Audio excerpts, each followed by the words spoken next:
What's up, y'all? It's Venom 2 Million, and I was thinking about Spider-Man PS4 and how if they did this, it would make me extremely excited about the game. If they were to showcase a mode in which you played as Peter Parker and Spider-Man, and it meant something. If you want to know exactly what I'm talking about, I'll give you here some information. Then, if you've seen my very, very old Spider-Man video called The Perfect Spider-Man Game, you'll have a really good understanding of what I'm talking about. What if in this Spider-Man PS4 game we actually did get that experience of actually being Spider-Man and Peter Parker, meaning that you were Peter Parker and you would do things that would ultimately affect you being Spider-Man and vice versa. For example, if you're Peter Parker and you're working for the Daily Bugle, you're taking pictures and doing certain things so you can make money to upgrade your suit. Keep listening. And it's like you're talking, but no.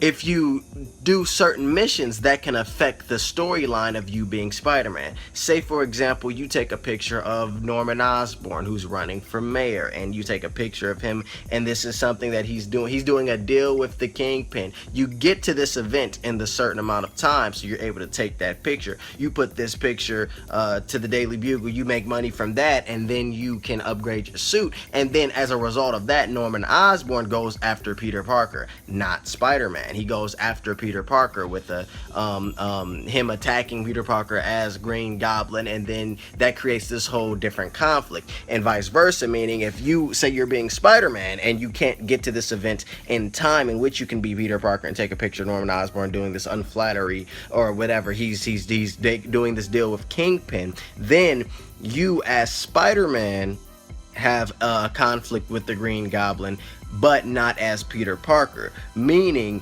that Norman Osborn's campaign is not ruined. He does become mayor, but he becomes the Green Goblin or something of that matter, and the story is just affected. Do you understand what I'm saying? Let me continue to go deeper into detail. Here's another example that I use. I've said this time and time again, that these Spider-Man games should really play into the fact that you are Spider-Man and Peter Parker, that these are two lives for the same person, that if you do something as Spider-Man, that it may get in the way of you doing something as Peter Parker. We know that this Spider-Man will be a veteran, he will be seasoned, he will be older, meaning he will have responsibilities.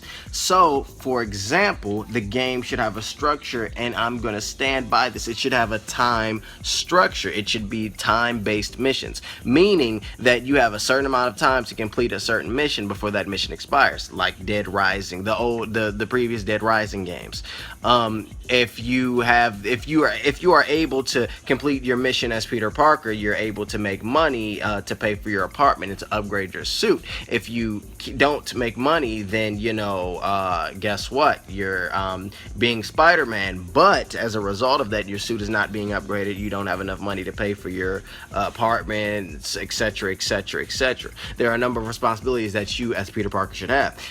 Say his aunt, he's helping pay his aunt's bills. If he can't pay his aunt's bills, then this will all affect the story. This will all affect the game. If Peter Parker doesn't get the chance to take a picture of Norman Osborn while he's doing something illegal, Norman Osborn can win the election and become mayor when Peter Parker knows that he's evil, and giving Norman Osborn the ability to really connect with the mob being infiltrated within New York's power. You have a mob, a person that's connected with the mob in power, meaning that the mob has power, meaning that Kingpin has the ability to do whatever he wants to get certain resources, to have more crime in the city, making Spider-Man's life harder. And then when you're Spider-Man, you have to fight crime, which will get in the way of you doing activities as Peter Parker, meaning that you won't be able to go on dates, and relationships can go down. Stuff like that. The game should be really, really that deep. Do I think Spider-Man PS4 is going to be like that? Heck, no, I don't.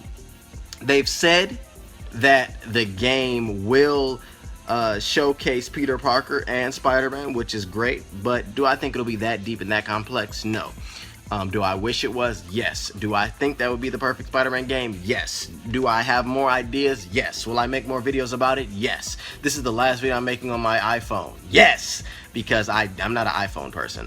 As I said, I wanted to make videos every day, blah, blah, blah. And life, life happens, but I'm going to try and try and try, and I'm not gonna abandon YouTube, and I'm not gonna abandon you all, and but what do you guys think about this? What do you think about the idea of Peter Parker's life affecting Spider-Man's life, and Spider-Man affecting Peter Parker's life in Spider-Man PS4? Let's have a conversation in the comment section below. As always, thank you guys for watching. If it's me, hit the like button if you like the video, subscribe if you're new, and share this video around with all of your friends.